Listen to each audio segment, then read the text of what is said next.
அனைவருக்கும் வணக்கம். சற்று முன்பு தமிழக அரசு இன்று வெளியிட்டுள்ள 14 முக்கியமான அறிவிப்புகள் என்னென்ன என்பதை பற்றி தான் நம்ம இந்த வீடியோவில் டீட்டெயிலாக பார்க்க போகிறோம். ஸோ முடிந்தளவுக்கு இந்த வீடியோவை ஸ்கிப் பண்ணாமல் முழுமையாக பாருங்கள். இந்த வீடியோக்குள்ளே போகிறதுக்கு முன்னாடி இந்த வீடியோக்கு ஒரு லைக் பட்டனை ப்ரெஸ் பண்ணிடுங்க.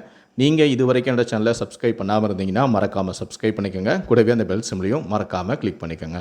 சரி, வாங்க இப்போ நாம் வீடியோக்குள்ளே போகலாம். முதல் அறிவிப்பு: 10ஆம் வகுப்பு பொதுத் தேர்வு நாளை 11ஆம் தேதி முதல் தொடங்கி ஏப்ரல் 4ஆம் தேதி முடிவடைகிறது. இந்த தேர்வில் தமிழ்நாடு, புதுச்சேரியை சேர்ந்த 9,09,000 மாணவ மாணவியர் எழுத உள்ளனர். தமிழகம் மற்றும் புதுச்சேரியில் இயங்கும் 12,467 பள்ளிகளை சேர்ந்த மாணவ மாணவியர் இந்த தேர்வில் பங்கேற்க இருக்கிறார்கள். 4,219 தேர்வு மையங்களும் அமைக்கப்பட்டுள்ளன.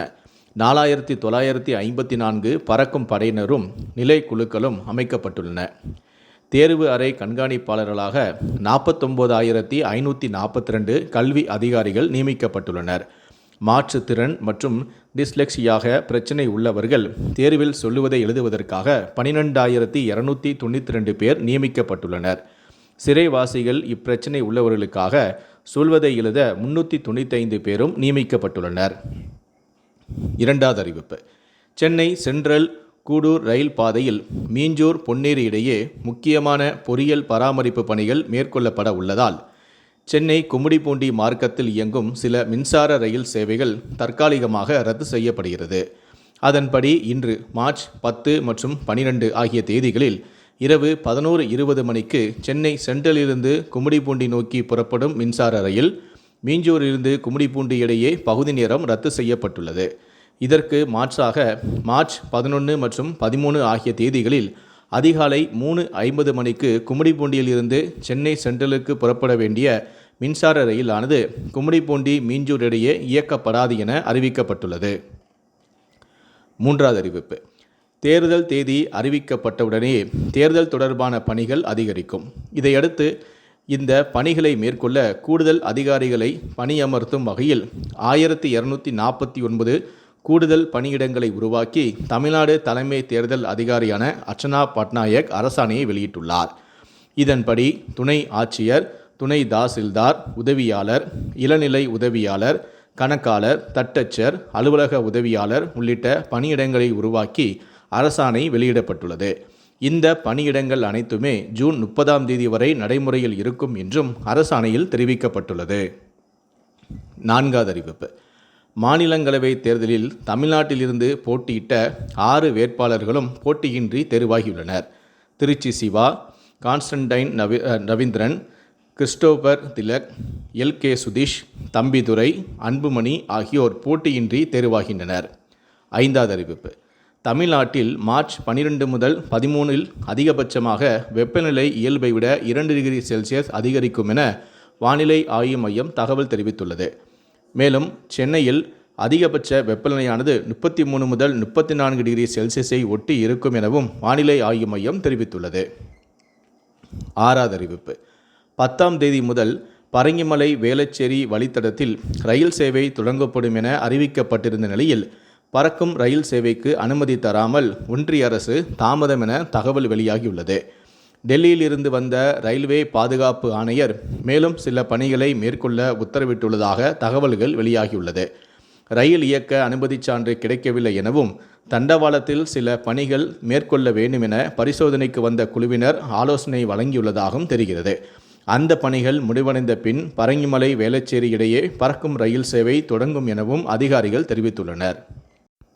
ஏழாவது அறிவிப்பு: மானாமதுரையில் விசாரணை கைதி மரண வழக்கை சிபிசிஐடி விசாரணைக்கு மாற்றி டிஜிபி உத்தரவிட்டுள்ளார்.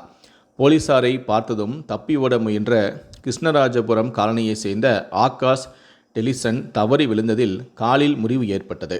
மதுரை அரசு மருத்துவமனையில் அனுமதிக்கப்பட்ட அவர் நேற்று முன்தினம் அதிகாலை சிகிச்சை பலனின்றி உயிரிழந்தார்.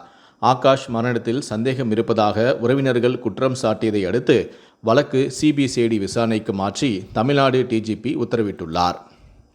எட்டாவது அறிவிப்பு: தமிழகத்தில் பருவகால மாற்றத்தின் காரணமாக குழந்தைகளிடையே பொண்ணுக்கு வீங்கி என்ற வைரஸ் பாதிப்பு அதிகரிக்க தொடங்கியுள்ளது.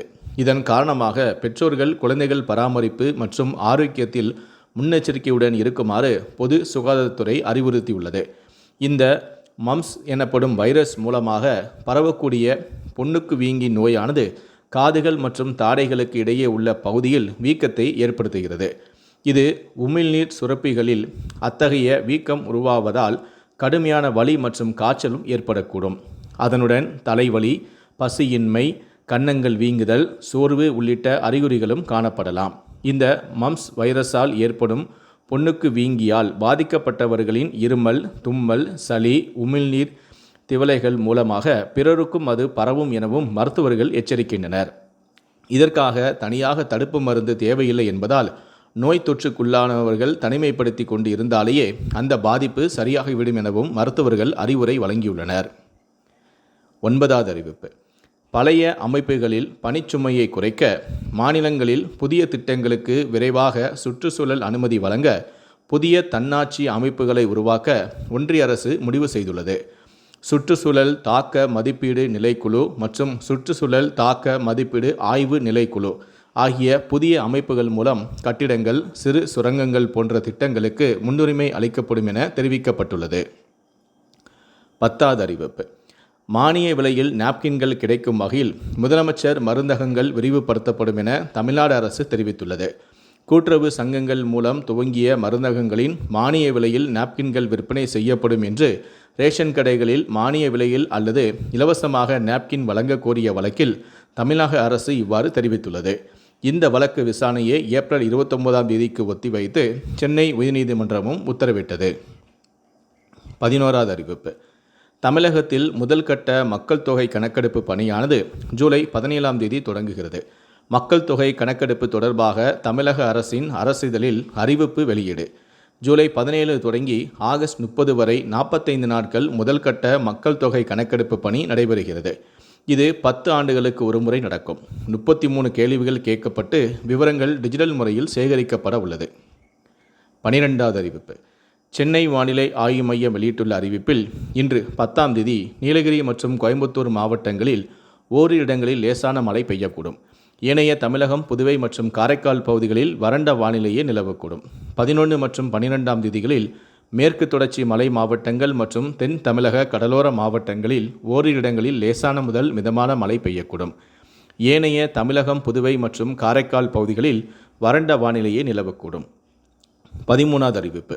மார்ச் 12 முதல் 15 வரை நடைபெற இருந்த மாவட்ட கல்வி அலுவலர் பணிக்கான தேர்வு தேதி மாற்றப்பட்டுள்ளது. மார்ச் 22 முதல் 25ஆம் தேதி வரை மாவட்ட கல்வி அலுவலர் பணிக்கான தேர்வு நடைபெறும் எனவும் அறிவிக்கப்பட்டுள்ளது. தேர்வில் பங்கேற்கும் தேர்வர்களுக்கான ஹால் டிக்கெட் மார்ச் 12ஆம் தேதிக்குள் பதிவேற்றம் செய்யப்படும் எனவும் தெரிவிக்கப்பட்டுள்ளது. 14வது அறிவிப்பு.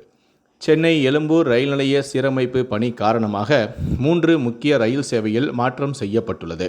சென்னை எழும்பூரிலிருந்து செங்கோட்டை செல்லும் பொதிகை விரைவு ரயில் மார்ச் 16ஆம் தேதி வரை தாம்பரத்திலிருந்து இரவு 8:05 மணிக்கு புறப்படும். நெல்லையிலிருந்து சென்னை எழும்பூர் வரும் நெல்லை விரைவு ரயிலானது மார்ச் 15ஆம் தேதி வரை தாம்பரம் வரை மட்டுமே இயக்கப்படும்.